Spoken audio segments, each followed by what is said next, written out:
Nous allons étudier le DAF même dans Masechet Sota et nous reprenons à la fin du DAF Lamed Tet Amud Bet et Minhata de Ta'anita Mai Amre. La Gemara pose la question, on est à la sixième ligne à la fin du DAF. Le Minhata de Ta'anita, le Minha de Ta'anit du jour de jeûne, Mai Amre, qu'est-ce que l'on dit? Puisqu'on a cité les phrases que l'on disait le jour de Birkat Kohanim tous les matins pour la Amida de Moussaf qui est particulière à Shabbat. Maintenant, on demande une autre Birkat Kohanim qui est particulière, qui se fait à Mincha de Ta'anit, qui est particulière. Mayamre, que disent les gens pendant la Birkat Kohanim? Amar Avacha Bayakov, Im Avonenu Anubanu, un pasuk qui est là-bas dans le prophète Jérémie. Im Avonenu Anubanu, si nos avonot, si nos fautes parlent contre nous. Hachem, Aseleman Shemecha, Hachem, fais-le, c'est-à-dire pardonne-nous pour toi, pour ton nom. Kirabou Meshuvotenu Lechachatanu, Mikve Israël Moshiao, le Mikve Israël. Donc, Kadosh Baruch Hu, il appelé le Mikve, le purificateur d'Israël. Moshiao, Ba'et Sarah, il sauve Israël au moment de ses malheurs. La matière qui est guerre va Ares, pourquoi seras-tu comme nous, comme un étranger dans la terre? La matière qui est Ish, Nidham, qui est Gibor, Yuchal et Oshia, pourquoi serais-tu comme un homme faible, un guerrier qui ne peut pas finalement nous sauver? Donc finalement, Atab et Kirbenu, la fin du verset nous dit que, et toi, tu es pourtant au sein de nous, donc pourquoi te comporter comme un étranger qui ne nous connaît pas, comme quelqu'un qui n'a pas la force de nous sauver? Ce sont les versets que l'on dit pendant le Birkat Kohanim du Ta'anit, du jeûne. Et on continue, Benaïla de Yom Kippur, une autre Birkat Kohanim que l'on dit à la Naïla de Yom Kippur. Eh bien, on dit encore autre chose, Mai Amar Mazoutra. La Marila, maintenant, il dit que c'est Mazoutra qui l'a dit, qui disent que c'est dans une braïta. Inne Kichen Yevorach Gever Yerachem. Voici comme sera béni celui qui craint Dieu. Yivarechecha Hashem Mitzion. Hashem te bénira depuis Tzion, depuis Yerushalayim. Or, Betou Yerushalayim, et tu verras le bienfait de Yerushalayim. Koy Mechecha tous les jours de ta vie. Or, Vanim le Banecha, et tu verras les enfants de tes enfants. Shalom à Israël, paix sur Israël. Maintenant, après avoir apporté tous les versets que l'on dit à chaque Birkat Kohanim, celles que l'on dit tous les matins, celles que l'on dit à Moussaf de Shabbat, celles que l'on dit à Minha des jours de jeûne, et celles que l'on dit à la Naïla de Yom Kippourim. Maintenant, la Gemara pose la question, Echan Omran, à quel moment les gens devaient-ils dire ces psukim? Rav Yosef Amar, Ben Kol Beracha ou Beracha. Selon Rav Yosef, c'est entre chaque bracha. Première bracha, entre cette bracha et la suite, on lisait, entre temps on lisait cela. Mais Rav Sheshet Amar Sheshet nous dit, Be'askarat Hashem, c'est au moment où on entendait le nom d'Hashem, Yivarechecha Hashem, à ce moment-là on lisait ces versets, donc c'est une discussion entre Rav Yosef et Rav Sheshet. Pli Gebar Amar et Rav Zevit, et au sujet de cette même question, de cette même marloquette, il y a une autre marloquette. Chad Amar Psuka Lekobel Psuka, Chad Amar, Akol Pesuka Amaleho Lekulu. Est-ce que finalement, il y a plusieurs versets à chaque fois qui sont cités? Est-ce que ces versets que l'on doit dire, eh bien, on les partage et on les dit à chaque bracha, donc soit entre les deux brachot, soit à chaque fois au nom d'Hachem? Ou est-ce que tous les versets que l'on dit, on doit les répéter, encore une fois, en fonction de la discussion précédente, à la fin de chaque bracha ou à chaque nom d'Hachem? En gros, est-ce que les trois versets que l'on devait citer, est-ce qu'on doit les citer finalement trois fois ou en tout et pour tout une fois? Ces trois versets que l'on cite, est-ce que on les cite une fois chacun après chaque bracha ou au nom d'Hachem, ou est-ce qu'à chaque fois on cite les trois, donc finalement on les lit les trois fois? C'est une marque entre Rav Mari et Rav Zivi. Amar Rabbi Chia bar Abba, nouvelle halakha kol omran bikvulin et noël la Torah. Première halakha qui nous dit que celui qui dit ces versets-là en dehors du Beth Amikdash se trompait, il n'avait pas le droit de le faire en dehors du Beth Amikdash.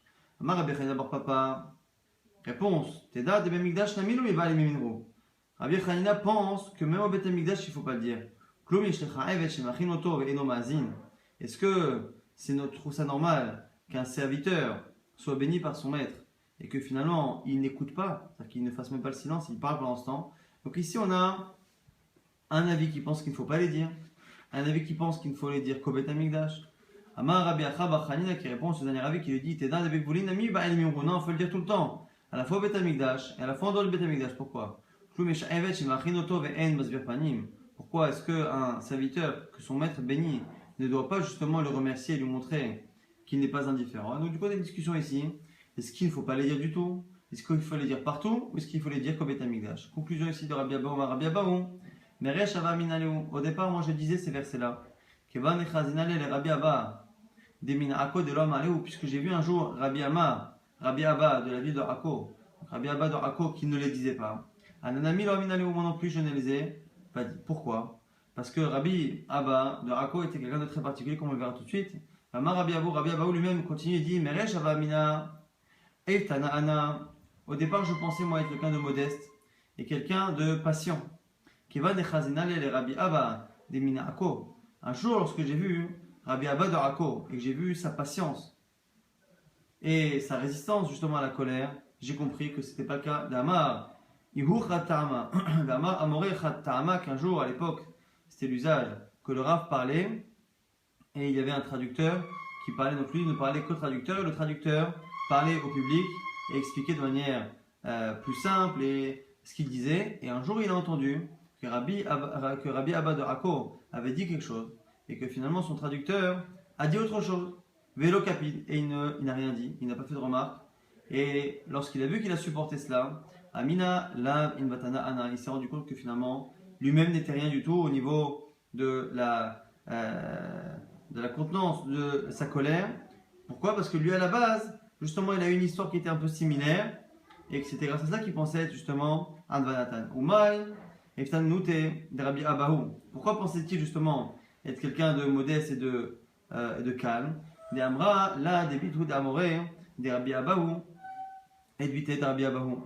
Un jour, il y a eu la femme du traducteur de Rabbi Abaou. Donc maintenant, Rabbi Abaou lui-même qui rapporte l'histoire tout à l'heure de Rabbi Abba, raconte pourquoi à la base il avait de l'estime pour lui-même.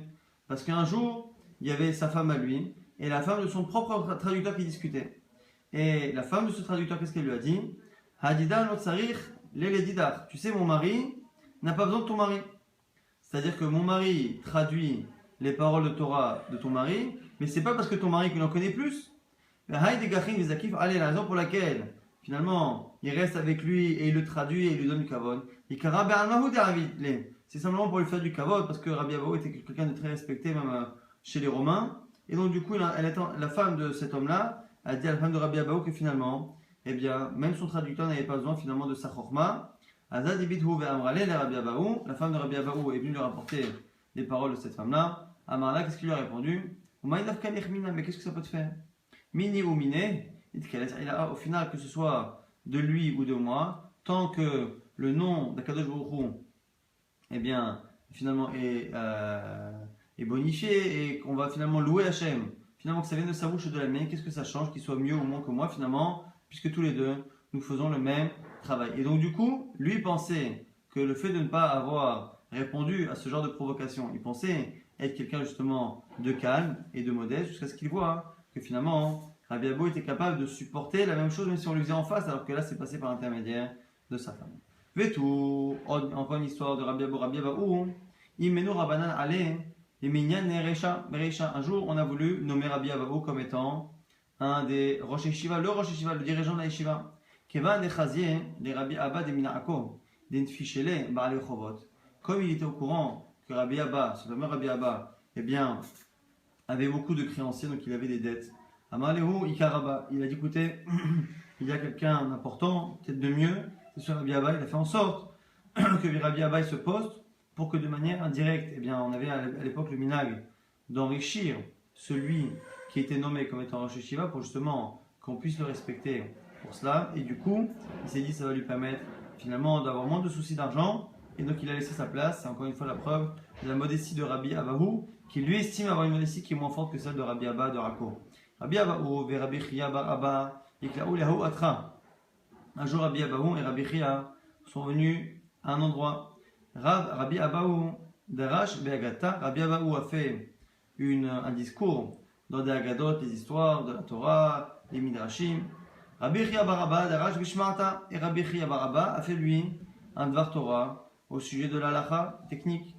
Chaque fois que l'alma les Rabbi Chia bar Abba, tous ceux qui étaient en train d'écouter le Dvar Torah de Rabbi Chia l'ont quitté pour aller écouter Rabbi Abaou. Halash Da'ate, et finalement Rabbi Chia a été très contrarié, très attristé de cela.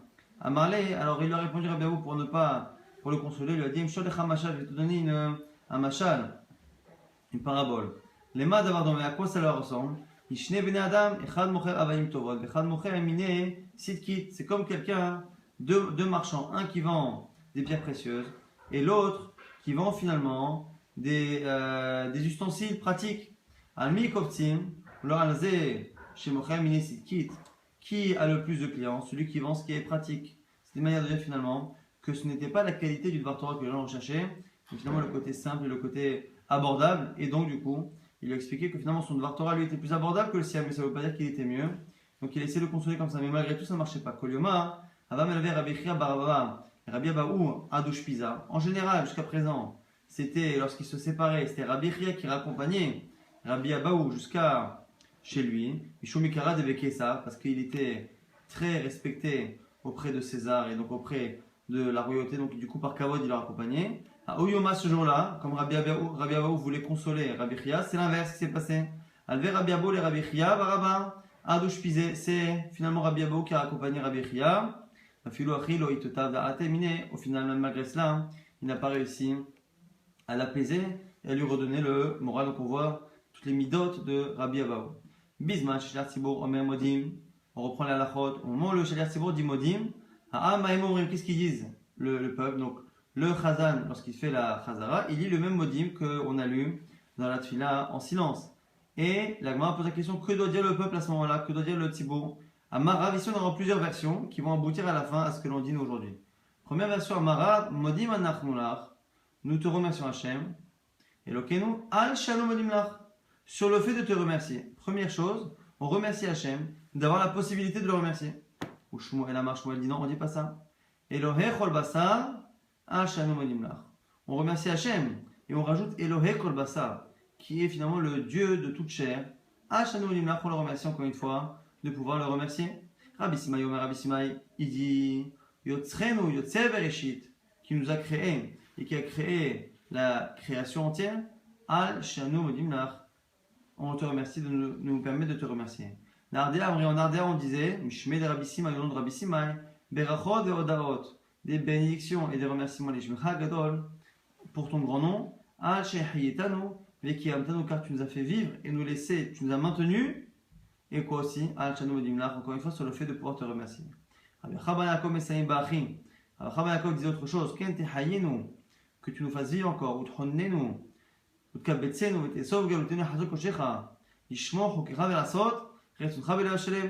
demande de nous faire vivre, et de nous rassembler, et que tu rassembles finalement tous les exilés, tous les exils, pour qu'on ait la possibilité justement de garder tes lois, mais la et faire ta volonté, avec un cœur entier, et tout ça encore une fois, merci de nous permettre de te remercier. Amar Rafapa conclut, puisque finalement tout ce que disent ces avis ont l'air de tenir, Ikar, Nimrinhu, les Koulou, c'est pour ça qu'on le dira tout à la fois, et qu'aujourd'hui le modim, ce qu'on appelle le modim des Rabbanan, s'appelle le modim des Rabbanan parce que justement c'est pas un texte qui à la base a été rédigé d'une traite, c'est finalement plusieurs propositions de Zamoraïm de l'Agmara qui finalement ont abouti sur ce mélange-là, ce mix de toutes ces choses-là qui finalement n'est pas un texte homogène, uniforme. Amar Rabbi Yitzhak, Rabbi Yitzhak nous dit qu'il faut toujours avoir la crainte du tzibour sur soi. Pourquoi? On voit que les Kohanim, lorsqu'ils font Birkat Kohanim, ils se retournent vers le peuple pour faire l'assemblée par Kavod, et au final ils tournent le dos à la Shrina, au Aaron qui est derrière eux avec le Sefer Torah.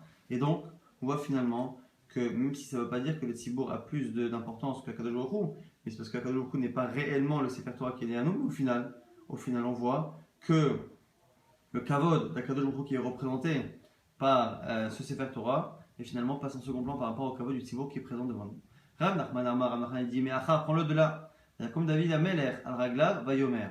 David Ameler s'est dressé et a dit, Shema'oni Achai ve'ami. Écoutez-moi mes frères, mon peuple. La Gemara s'étonne. Imachai lama ami, ve'imami lama achai. Si c'est ses frères, ce n'est pas son peuple. Si c'est son peuple, ce n'est pas ses frères. Ses frères, ça veut dire ses égaux. Et le peuple, ça veut dire quelqu'un qui le domine, parce que c'est le roi. Amar Rabbi Elazar nous dit, Amalaï David allait Israël. Comme ça que David Ameler a parlé au peuple. Imatem shoma'ini, si vous m'écoutez, si vous faites le chemin de la Torah, ahayatem, vous êtes mes frères, mes égaux.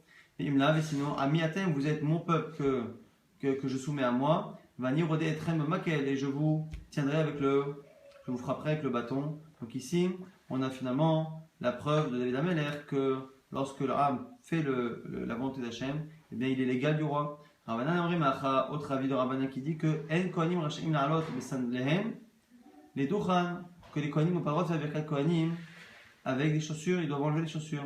Vezo Achan Mite Shat Akanosh et Kin Rabban Yochanan Ben Zakkai, c'est une des 7 choses qu'instituait Rabban Yochanan Ben Zakkai. Ma'ita Ama, la Gemara propose, c'est quoi la raison? La Mishum Kavod Tzibour, n'est-ce pas que c'est à cause du Kavod du Tzibour, que c'est pas Kavod que on voit les chaussures sales, pas très belles des gens, et donc du coup la Gemara propose que ce soit encore une source, une preuve du fait que le Kavod, le respect du Tzibour est quelque chose de très très important. La Gemara repousse à Maravashi, là, pas une preuve. Atam Shema, Nifsek Aloretsoa Besandalo, Ve'ada Azid, Nemiktere. C'est de peur que finalement son lacet se soit défait et ils sortent de l'endroit du Duchan pour justement aller le remettre. Et Amré, les gens diront Ben Grusha, Ben Chaloutsa, c'est un Kohen qui n'est pas caché parce qu'il est Ben Grusha, les fils de divorcés, ou fils de Chaloutsa. Et donc du coup, c'est la raison pour laquelle on n'a pas de preuve, finalement deux sources. Le fait que les Kohanim puissent se permettre de tourner dos au Aaron et le fait que David Ameler appelle le peuple Achai, mes frères. Bas Mikdash, on avait dit dans la Mishnah que les trois brachot des Kohanim, tous ces brachot là, qui sont finalement trois versets, sont dites en une seule fois au Mikdash. On ne dit pas amen entre les deux au Mikdash. Pourquoi? On dit pourquoi? Les fiches N on dit amen au Mikdash parce qu'on a une halakha de ne pas répondre amen au Beit HaMikdash. On verra justement qu'est-ce qu'on dit au Beit HaMikdash. Dans Rabbanan, une braïta qui dit d'où sait-on qu'on ne dit pas amen au Mikdash? Chez Neymar, comme c'est marqué dans Nehemia, et on apprend finalement ce que l'on dit à la fin de chaque bracha. Kumu barechu et Hashem Elokechem mina olam ve'ada olam. Donc on a ici finalement, lorsque on entend une bracha, on disait Kumu barechu, on se levait, barechu bénissez et Hashem Elokechem en disant quoi? Mina olam ve'ada olam. Ce qui veut dire qu'à la fin d'une bracha, on disait Baruch ata Hashem Elokeinu melech haolam Israël, mina olam ve'ada olam. On remercie Hashem qui est le Dieu d'Israël à jamais et à jamais. Et à la fin, on disait quoi? Baruch Shem Kevod Makoto, d'où on l'apprenait, que c'est marqué à la fin de ce même verset, Vaivachu Shem Kevodecha, ils béniront ton nom, le nom de ton Kavod, de ton respect. Et donc, du coup, ici, c'est une manière de montrer que la réponse que l'on fait au brachot n'est pas finalement le Amen classique, mais bien ces deux expressions. Alors, d'où sait-on qu'on le dit sur toutes les brachot? Parce que, et quand on fait une tehila, on fait ce remerciement. Eh bien, chez les marques, comme c'est marqué, ça veut dire quoi là-bas? Et ils ont béni ton nom, mais Romam, ils l'ont élevé à Kol Beracha Utinla, sur chaque Bracha Utinla. Et ici, on fait une dracha, on dit à Kol Beracha ou Beracha Tenlo Tehila. C'est pas qu'ils l'ont élevé sur chaque Bracha et sur chaque louange, c'est que sur chaque Bracha, on lui donne une louange particulière. Donc c'est ce qu'on apprend en dehors du fait qu'on ne dise pas Amen. Et bien l'expression Baruch Hashem Loké Israël, Mina Olam Ve'ad Olam, et Baruch Shem Kevod Makoto Olam Ha'el, eh bien on fait aussi quelque chose de particulier à chaque bénédiction au Beit HaMikdash. Nouvelle Mishnah qui parle de Yom Kippourim. On a dit que Yom Kippourim, le jour le Kohen Gadol faisait une bracha particulière. Ici on nous rapporte la lecture de la Torah le jour de Kippour. Brachot, Kohen Gadol Ketzad. Comment les brachot du Kohen Gadol commençaient? Chazan HaKnesset, celui qui s'occupe de la synagogue, le Chazan, ici c'est le Shamash plutôt. Notel, Sefer Torah, prend le Sefer Torah et Notna les rois Knesset et il le donne aux dirigeants de l'endroit, c'est celui qui s'occupait de Rosh Knesset, celui qui s'occupait de faire monter les gens, de s'occuper au Beit HaMikdash, de gérer le Beit HaKnesset du Beit HaMikdash. Les Rosh Knesset, Notna, Asgan, et celui qui s'occupe du Beit HaKnesset, est bien donné à l'adjoint du Kohen, enfin Kohen remplaçant, Vasgan Notna le Kohen Gadol, et ce Kohen là remplaçant donné au Kohen Gadol, au grand Kohen, et Kohen Gadol, Ormed Ukabel, le Koré, il prenait Sefer Torah et il lisait Haremot, la paracha de Haremot, dans Vaikra qui parle de Kippour, et après il disait Ach Be'asor la Chodesh, donc il parlait aussi, donc au départ il lisait la paracha de Haremot qui parle de la Avodah de Yom Kippourim, après il parlait du passage qui parlait de la fête même de Kippour, Ach Be'asor la Chodesh, Golel et Torah, Umenicha Vecheko, et il ferme le Sefer Torah et le gamme contre lui. Et Omer il dit Yatem ima shikaret lifnechem katuvkan. Il y a plus écrit dans ce texte que ce que je vous ai lu, et une partie de la suite qui lisait de tête pour ne pas justement perdre le temps à rouler. Il disait au Berasor, chez Bechomesh Apekudim, ce qui est marqué dans Bamidbar, au sujet justement des sacrifices qu'il y a à Kippourim, et bien il le lisait de tête, Koré Alpé le lisait à voix haute, mais encore une fois de tête. Ve Marer, allez à Shmone Brachot, et après il faisait 7 bénédictions, une sur la Torah, vers la Voda, sur le fait d'accepter le Korban du Beth Amikdash de Kippourim, Vala Odaya, et sur les remerciements, donc c'est Modim, Val Mechilat Avon, et sur le fait qu'on lui demande de nous pardonner nos fautes, vers la Mikdash, sur le Beth Amikdash, vers l'Israël, sur la Israël, vers la Kohanim, sur les prêtres, sur les Kohanim, vers Yerushalayim, sur Yerushalayim, ou vers Ash'ar, Atfila, et encore une fois, après les autres brachot qui restent sur la Tefila. La Gemara maintenant déduit de cette Mishnah, du fait que finalement, le Shamash du Beth Knesset, il donnait d'abord aux dirigeants de la Beth Knesset, après il donnait au second Kohen, après au Kohen Gadol. De là, on voit que on a l'habitude de faire kavod à son supérieur devant le supérieur du supérieur. Si finalement quelqu'un a un rave et il a un autre rave encore plus important, est-ce qu'il fait kavod à son premier rave devant le rave qui est plus important ou pas? Du fait ici que l'on voit qu'on ne donne pas directement au Kohen Gadol, mais qu'on donne aux autres, on a l'impression finalement qu'on peut se permettre de faire kavod au Shamash, au Sgan Kohanim, et bien malgré la présence du Kohen Gadol, Shmart Minach, Holkim Kavod et Tamid, même comme un rave, de là on voit qu'on fait kavod à l'élève du rave devant ce rave. Donc s'il y a l'élève du rave et qui pour moi est quelqu'un d'important, je peux lui faire kavod, la Gemara répond non, c'est pas une preuve. Marabaye, Kula Mishum Kavod de Kohen Gadol, non, c'est pas une preuve. Pourquoi? Parce que là ici, le fait de passer de main en main, c'est finalement pour faire kavod au Kohen Gadol et montrer finalement que c'est lui le plus élevé, donc on fait les choses petit à petit. Mais ça ne veut pas dire que dans une autre démarche, si on ne faisait que kavod à son élève, au grand rave ou au Kohen Gadol, c'est pas évident qu'on aurait le droit de le faire en sa présence. On avait dit dans la Mishnah, le Kohen Gadol, Omed ou Kabel, le Koré, que le Kohen il prend la Torah et la ligne, et le dit la marque, le Kohen Gadol, Omed, il se lève et il reçoit la Torah. Le fait qu'il se lève, ça sous-entend que jusqu'à présent il était assis, et qu'il pourrait être assis.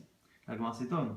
Omed Nuklal de Yoshevu, s'il se lève, c'est-à-dire qu'avant il était assis, mais à Marma, pourtant, on a dit, Anishiva, Ba'azara, il a marqué que David Bilvan.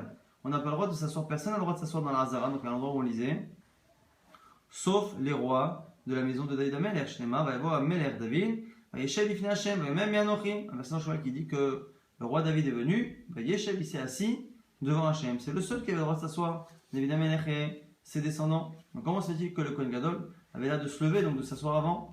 On répond qu'Edamar Raprizda, va Ezrat Nashim. Répondre à Raprizda, qui a dit à Raprizda dans une couchée, dans une question similaire, il a répondu, c'est dans les Ezrat Nashim, Hanami, Ezrat Nashim, pareil ici. C'est dans la Ezrat Nashim, la partie de la Hazara qui était réservée aux femmes et qui finalement est un endroit où les hommes qui ne sont pas de la famille de David Amelech ont tout de même le droit de s'asseoir.